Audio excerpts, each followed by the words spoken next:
Best boot up noise ever. Easily the best. There is not a single one that is... Well, maybe the GameCube. But otherwise, I think the PS1 bit boot up noise is the best. I'd love to have the whole boot up there, but I can't seem to capture the first part, and it bugs me. This is going to be my Let's Play of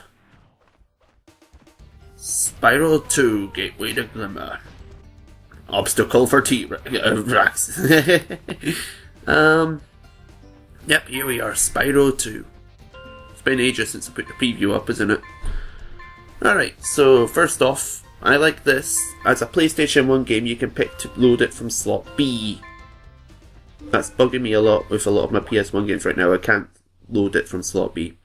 This is going to be a 100% playthrough, and you're going to get cutscenes.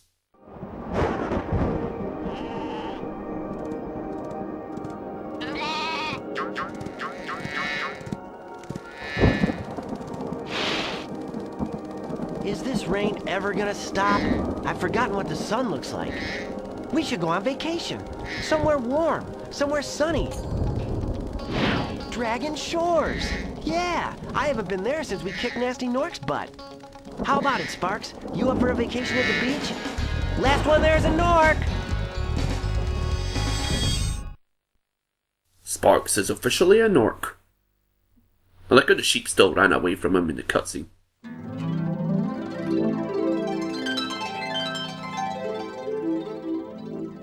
Is it working, Professor? Almost. Just a few more adjustments to these orbs and... Maybe this isn't such a good idea. Bringing a dragon here could just make Ripto angrier. Calm down, Hunter, and stop fidgeting. But you saw the professor's book. They have claws like this, teeth like this, and they spit fire like this. Puh, puh. They sound much more dangerous than Ripto. That's exactly the point. A dragon is our only chance of stopping Ripto, and you know it. It's working! It's working! I've got a dragon! Whoa, rough landing. Hi, which way's the... beach?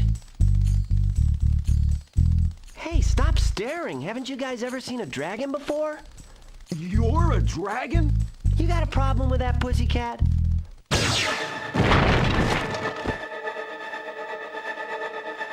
Well, well, someone forgot to invite me to the party. Were you trying to keep something from me? A dragon? You brought a dragon to Avalar? I hate dragons! Gah! I like this piece of music playing right now, by the way. Ow! Crush! Kill it! Kill it! Wow, how did he even hit Ripto? Go! You imbecile! You ate my scepter! I'll deal with you later! Who is that jerk? That was Ripto, and we have to get rid of him. He's causing all sorts of trouble around here, but I haven't got time to explain. Here, take this magic guide to Avalar. It'll Yonk. help you begin to understand our worlds. Right now, I have to follow Ripto and see what he's up to. I'll meet you in Summer Forest, okay? Hey, wait a minute! How do we get ourselves into these messes, pal? And there we go. The adventure begins by him being forcibly taken away from his homeworld to go and deal with someone else's problem. Poor Spyro. Right, I'll explain the camera difference later, but something I want to bring up. You can have a map in that bottom corner, and it's not really all that useful in my opinion.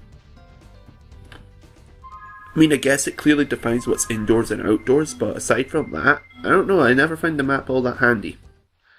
Okay, first level, Glimmer. Interestingly, Spyro 1 and Spyro 3 both start you in the hub worlds. Spyro 2 starts you off in a level. It actually sends you into an actual level for the first place. And, yeah, I like Glimmer. Glimmer is a nice opening level. It's probably one of my favourite ones. So how is this LP going to go? Okay. For the most part, this LP is going to focus on... This is a 100% LP, like I said. But actually, there's a long pause here, so I might as well say what's up there. You've got your lives, your gem count, and your overall orb tally in the top part of that guidebook, and on the bottom you've got your status for the current level, which I think's neat. I'm pretty sure when you pick up orbs, it even puts the orb in the correct position as well. So this LP is going to be a 100% playthrough, with the exception of this level. When I cannot 100% a level, I'm just going to speedrun through it, essentially. Okay? This level I'm going to get as much as I can, because it's the first level. I feel like it's fair enough that I do. But later on, I'm going to be just, you know, speeding through the level and 100%ing it when I've got the ability. Because you buy abilities in this game. More on that later, though. What can Spyro do? Well, Spyro can walk around, obviously. He can jump. You can see he's got a flame breath and a charge attack. You're going to see me charging a lot of the game. Because not only is it faster than his walking speed, not only have they fixed the problem in Spyro 1 that I had, where the camera seems to be a bit wonky during charging. But, yeah, it's just... charging has just so many benefits. Additionally, if you charge into a crate or a vase, then the gem automatically goes over to you, rather than floating in the air for Sparks to catch. That's something else I really like. Their dragonfly is called Sparks, by the way. And that's your health meter, by the way. Sparks is your health meter. This asshole is called Moneybags. At certain points in levels, this asshole is in your way, and he will not let you progress until you give him some gems. So yeah, I don't like this guy, and I know that was the intention. So good job there. I just don't like Moneybags. I don't really get any enjoyment out of him in this game. But Spyro 3 gives the player a brilliant moment. That moment in Spyro 3. If you've played that game, you know what I'm referring to. If you haven't played that game, chances are you still know what I'm referring to. Right. Like I said, Glimmer's a nice big world. The gem cutter I passed, who was next to the flag, actually has the MacGuffin for this level. That's all I'm going to call it until the thing appears. There are other characters, though, who are doing certain tasks, and if you help them with the tasks, you get awarded with orbs. I will explain what orbs are for when we enter the third home world. You're not going to hear what orbs are for quite a while, but be sure to collect them. Yeah. That little thing. I hate these lizards. Doesn't stop me having fun doing this thing, though. I don't know what I'm saying right now. Okay. So, you'll have noticed that when we've been attacking the enemies, there's been little sparkles coming out, like this. Okay, I don't look at the enemies, so you're not going to see it. But you see up there, in the side of the screen, how a counter goes up with a white sparkle next to it. Whenever you defeat an enemy, they release a spirit particle. So what do spirit particles do, I hear you asking? You see that power up? Yeah. Spirit particles, you defeat enemies to make those power-ups active. So, because I have killed, I think it's 11 I needed, the Superfly power-up is active. When Spyro double taps, if you double tap the X button, Spyro goes into a glide. Not when you walk through here. When you walk through here, he can fly. It's bloody awesome. So this is another of the side quest things. That one, the first one that we met wants to take down all the lizards. This one just wants us to light the light lamps. And when we light up the lamps, we're going to get our very first our very first orb. What I like is that the citizens of Avalar don't seem to know what orbs are. They're just like, they're completely clueless almost all the time to what orbs are for. And even better, the orbs seem to be all over the place, and there's like no real reason why they should be.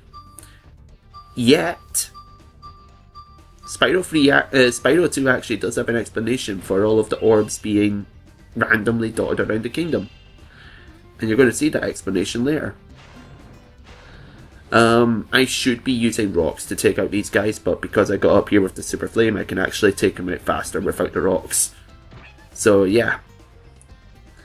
You need something annoying about the quest is that you can't take out the lizards at your own pace, though. You have to walk towards them with this gem cutter's pace in order for it to advance. So yeah, kind of annoying.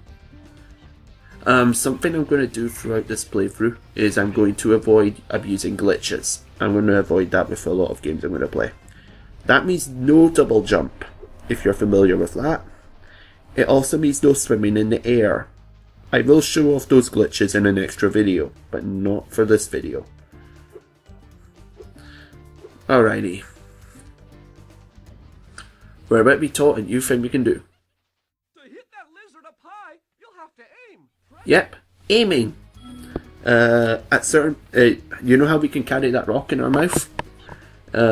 This is aiming. This is what I was doing earlier. If you hold the triangle button, Spyro will start looking around.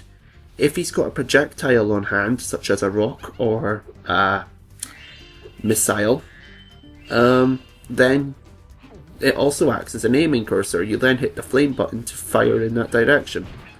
I don't know why, a lot of people seem to have struggled with that last lizard, but he's really easy. He's like, it's not hard.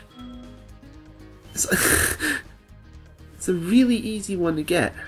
You don't even need to be fully on him with the cursor.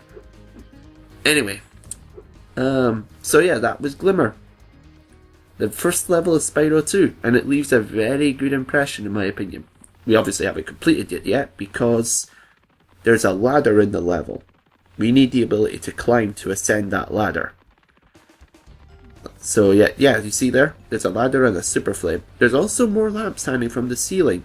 Can you guess what the next orb challenge is? But yeah, we'll be coming back to this level later.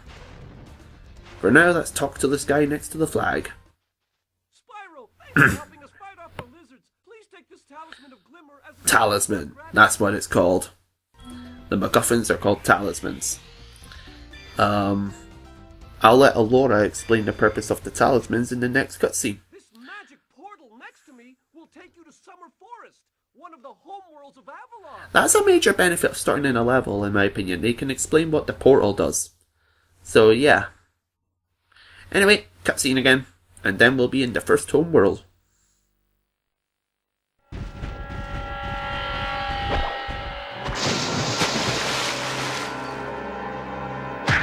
Deserved. Oh no!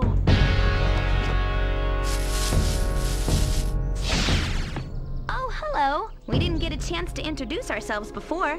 My name is Elora. Hi, I'm Spyro. What are you, some kind of goat?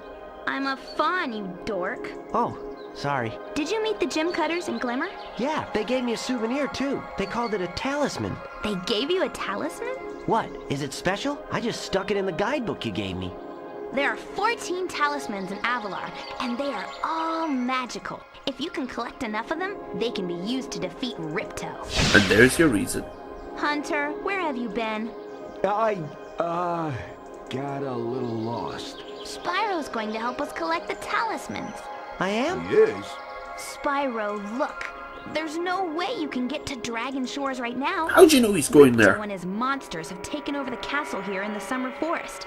You're going to have to go to Avalar's worlds and convince the inhabitants to give you their talisman. You can keep them in your guidebook. Hey, I could do that. Why doesn't the dragon just torch Ripto? Hunter, you can't even keep track of your running shoes.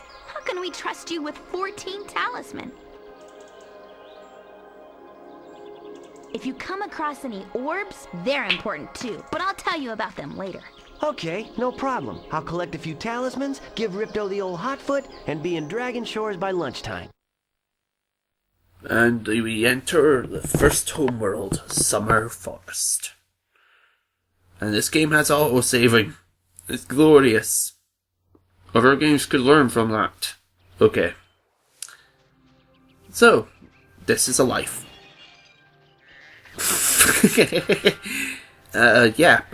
When you kill little critters, you can, or smash open these jars, butterflies emerge for Sparks to eat. These butterflies, the normal yellow-pink ones, simply increase Sparks' health by 1 point, assuming he's not at max health. But if you get a blue one out of them, which are always in the jars, or happen every 10 critters you kill, then Sparks eating it gives you an extra life.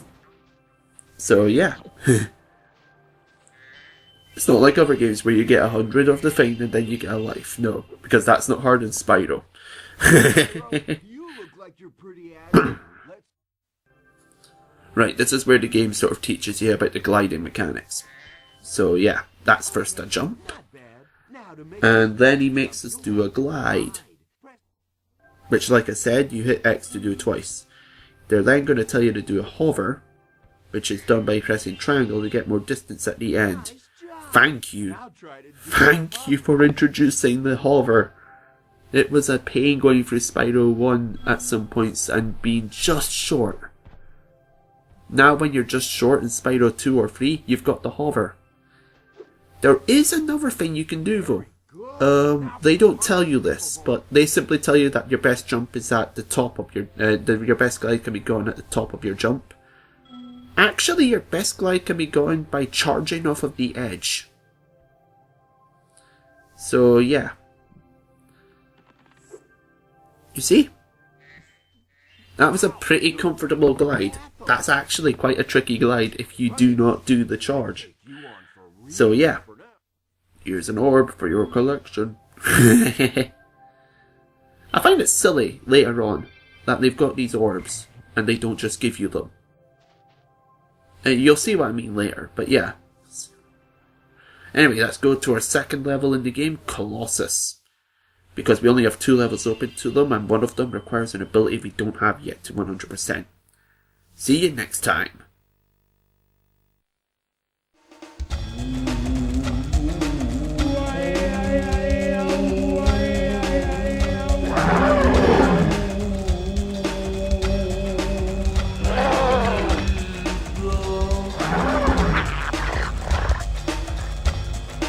I'm not going in there.